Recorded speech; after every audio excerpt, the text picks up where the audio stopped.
All right, welcome to today's session, guys. We've made a lot of progress over the time, right? And today probably is the day to connect those dots together. So I would want one of you guys to be able to acknowledge, okay? So Rutvik, I'll give that work to you. Instead of everybody needing to acknowledge, I'll let you acknowledge. So if I ask you a question, anybody a question, please acknowledge, Rutvik. Okay, sir. All right, so let's look at what we've done so far so that you don't get lost, okay? We've started with Git, right? Yes. We said you can save this to a remote server, and in our case, we have used GitHub. You all have signed up and created an account for you on GitHub, right? You have Yes, sir. installed Git Bash on your machine to be able to do a init, that is Git initialize, right? You have seen once you initialize how Git creates a .git folder, which has all the hierarchy under it, right? You have seen how to make a change to a file, right? So make a change. And then you have seen how do you do a git status. You guys remember all this, right? Yes, sir. Yes, sir, we do. And then you did a git add. Then you did git commit. And then you did a git push, right? And if you had just initialized it as a bare repository, git push would not really work because there's no remote repository for you. You are acting as a remote repository, correct? Yes, sir. All right. You guys can keep your mouse maybe somewhere on the side so it doesn't move. I'm okay if it moves, looks good, colorful things are moving around. But if you guys are getting distracted, stay out. All right. Then what we did was the same fundamental carrying forward. When GitHub was created, you did a git clone to clone a repository locally using git bash. Okay. Then you did all of this that I said over here, right? Git add, git status, git commit, git push, so on and so forth. And when you did a git push, it wrote this back to the remote repository. Okay. What really happened when you did a git clone is if you wanted to see what's happening, you could do a git remote -v. If you do a git remote -v, you will notice that there will be a server by default called origin. That's a URL basically, okay? And that URL will point to this repository that you pointed to or that you cloned from. Okay, if you've not experienced it, please experience it. Git remote -v tells you which URL have you cloned this repository from. We haven't talked about this, and I don't think it's necessary to talk about every small nitty-gritty because you tend to forget. If you know there's an origin URL, there's also a command. So if you, in Git, I have shown you how to do a help, right? So if you do a git remote --help, you'll get a help on git remote command. And there are two commands that I have fundamentally used a lot. One is git remote add. If there's add, there has to be remove also. And there's a git remote set URL. And you can give the server name, the origin, let's say in this case, right?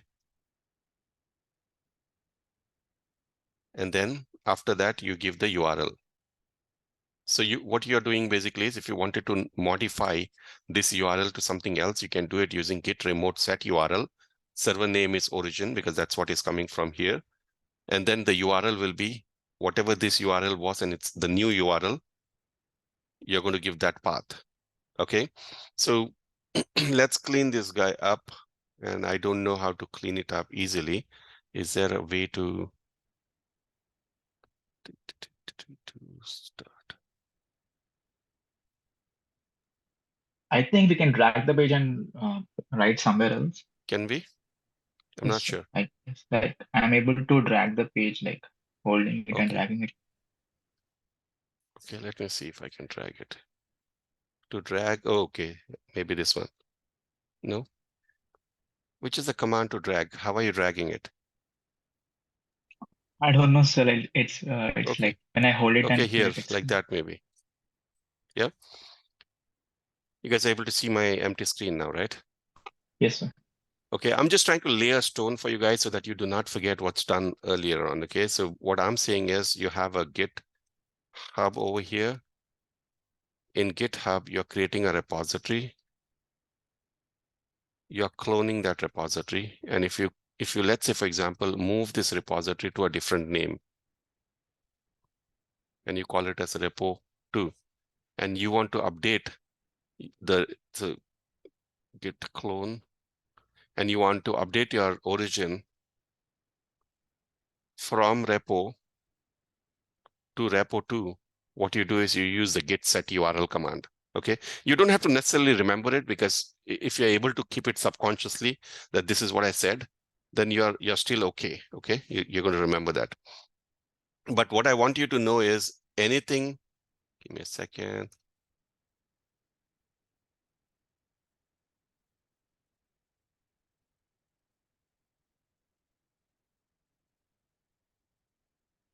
All right. Okay, what I want you to really understand over here is you have a server and you are the client sitting over here. Anytime we talk about server and client talking to each other, there has to be a relationship created. That relationship is created by git remote command. Okay, and this git remote server automatically gets added when you do a git clone. Because when you're cloning, you're already giving a URL. That is the relationship. So I want you to really understand that relationship. Okay. Then what we did was we started talking about shell scripting. If we did something more, please let me know. Okay.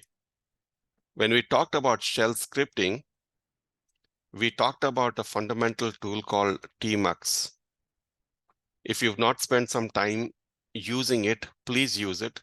It will be very helpful for you. Okay. Tmux.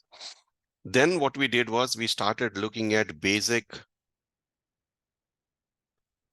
Linux commands.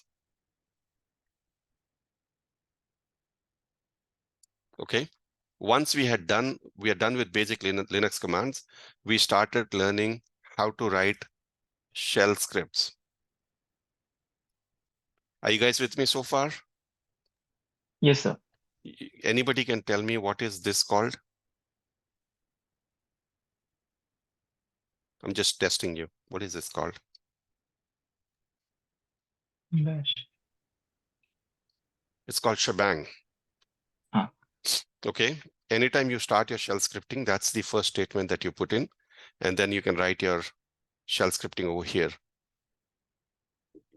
This was a time when Bhargav took a class and he explained to you about, I think he talked about curl, wget, and Yes, sir. JQ.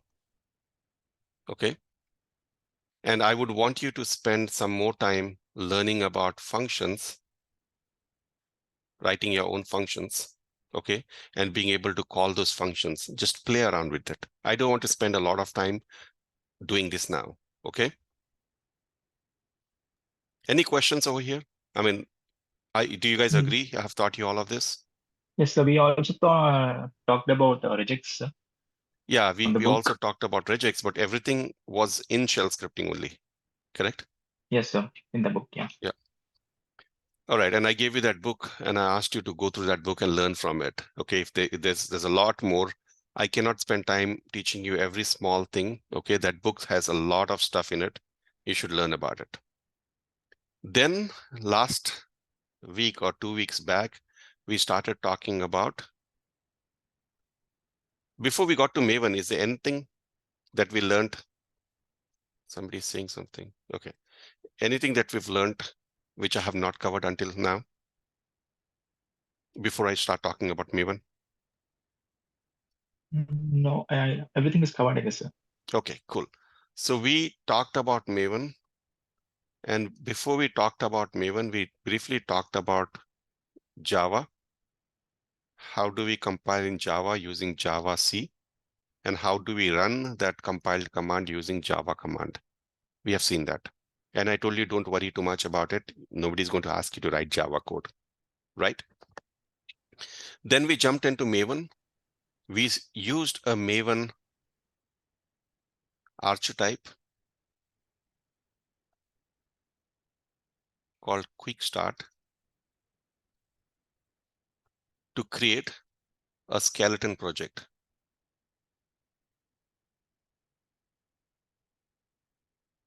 And for this, I had Googled for Maven in 5 minutes, if you remember this. Okay, Yes, I sir. got a command, and that command gave me a nice Maven project. And that nice Maven project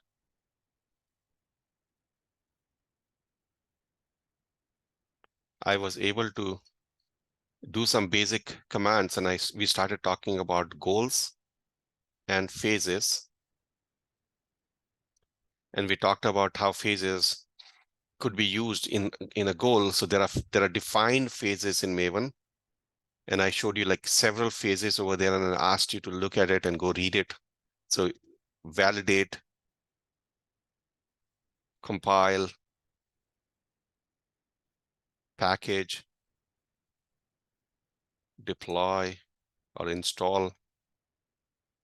We saw all of that. And we did a deploy last time, if you remember, and that deploy didn't work. If you guys remember it. Do you remember it? Yes, sir. Yes, sir. Okay. So far, am I able to connect those dots, everything that you've done so far, and create a virtual? Where are you, dude? Okay, here you go. Come on. From here, we moved. So look through, okay? We looked at Git, GitHub, Git Bash, Tmux, shell scripting, okay? And then we came to Maven, and in Maven, we looked at phases and goals. We talked about validate, compile, package, install, and on deploy, we failed. Good? Yes, sir. Okay, perfect. So today we will take this a little forward, okay? Let's talk about this. So now you have a simple Maven project.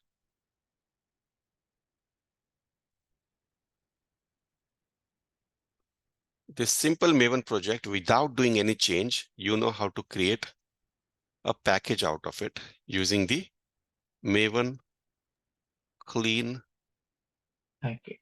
package command. Okay.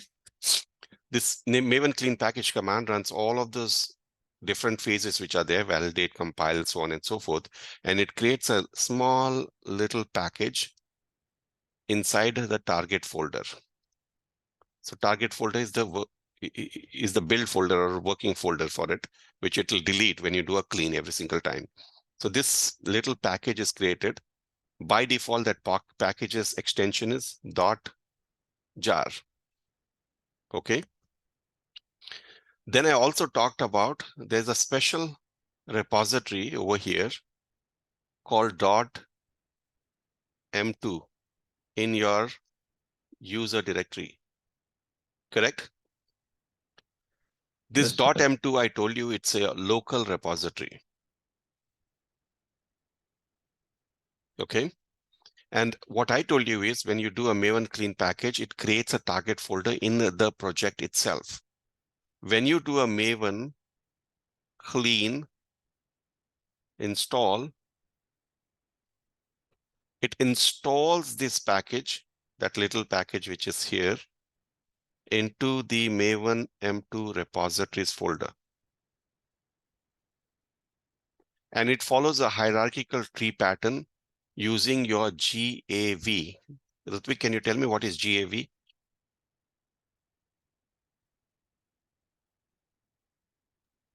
I forgot. It's like a group ID, and artifact ID, and version.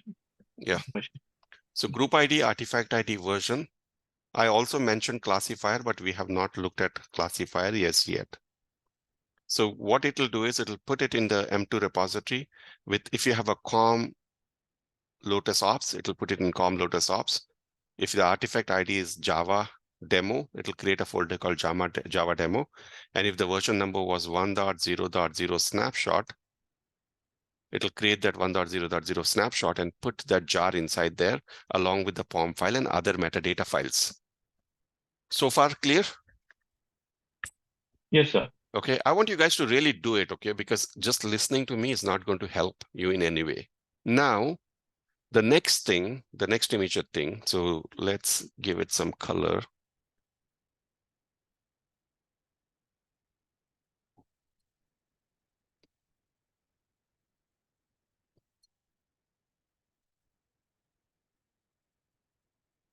The next thing that we have to do is Maven clean deploy.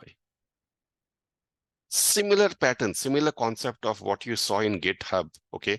The whole reason I try to teach this way is because it becomes easy for me. As we move forward, it will be easier for me to reference what we've done in the past and try to show you a similar pattern, because the way our brain works is if you're able to show it a pattern that you've done in the past, it's able to grasp and understand and learn faster. Okay, that's a rule. This is not a DevOps rule. It's a rule. You learn anything. If you're able to identify a pattern, you'll learn faster. Okay. Yes, sir. We saw that Maven clean deploy command didn't really work. Okay. And we want to make this guy work. And that's the time I mentioned to you that there's a concept called a remote repository, similar to this local repository. There's a concept called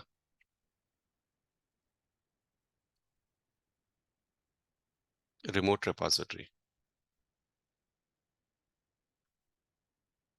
Okay. What does this remote repository do? You were one person developing it. So let's say Samir was developing this. And there's Rutvik over here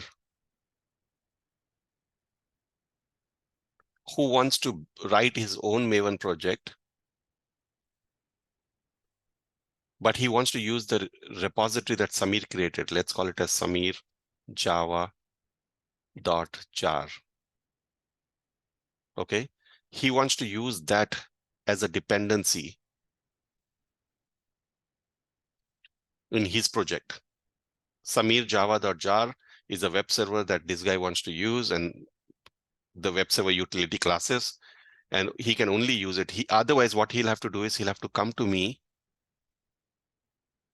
ask me for it, and then I will give it to him as a copy so he can take it and install it on his server and be done with it, right? But this is not the most scalable one, because as soon Rutvik is there, it's fine.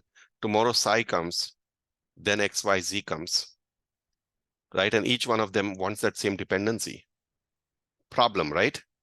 That's the reason why what I do is, instead of giving this manually copy to each one of them, I put it on a remote repository as a Maven artifact. And Rutvik downloads that using the GAV, giving GAV as a dependency. Are you guys with me so far? Are you understanding what we're doing? Yes, sir. Are you guys liking whiteboarding better than what we were doing earlier, or whiteboarding is not so It's good? like more visually understandable. Okay, perfect. So now let's move a little further here. If you understood that concept, there are many remote repositories.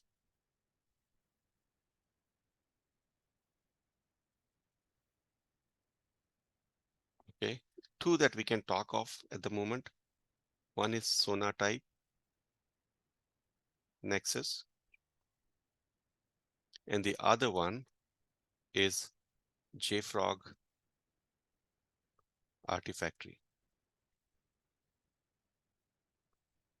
So these are remote repositories, okay? These two.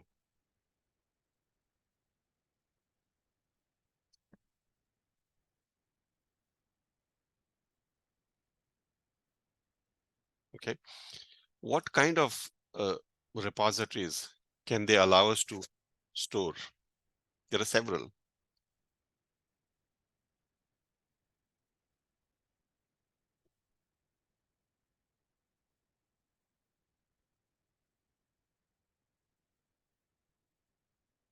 Maven, and Maven you can save it as jar, home, EAR,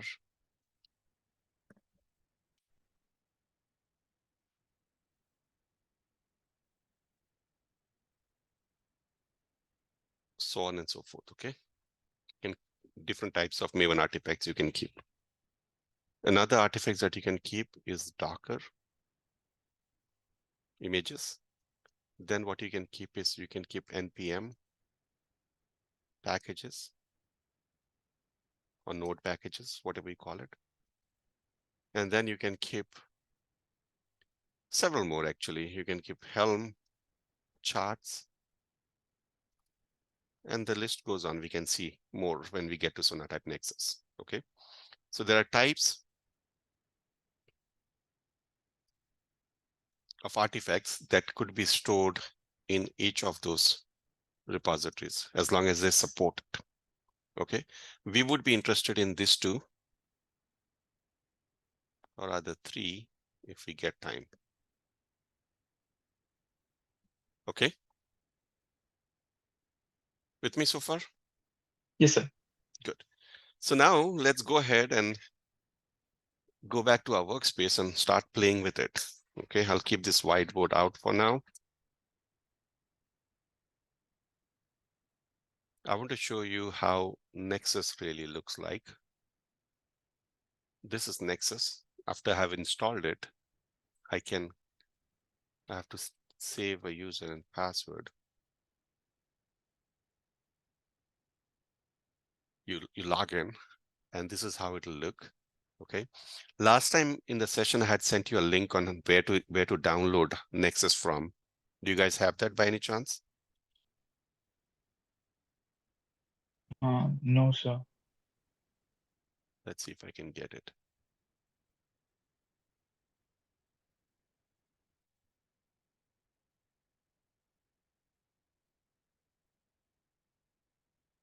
Yes.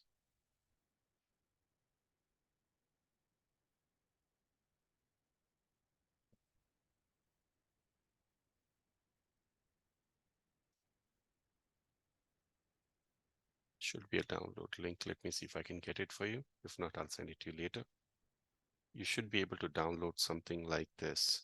Nexus 365, 3.65.0, for Windows. These guys are taking me We are to. not able to see a screen. We are able to see only the whiteboard here. Okay, I'm going to Yes, sir. stop sharing the whiteboard. Are you able to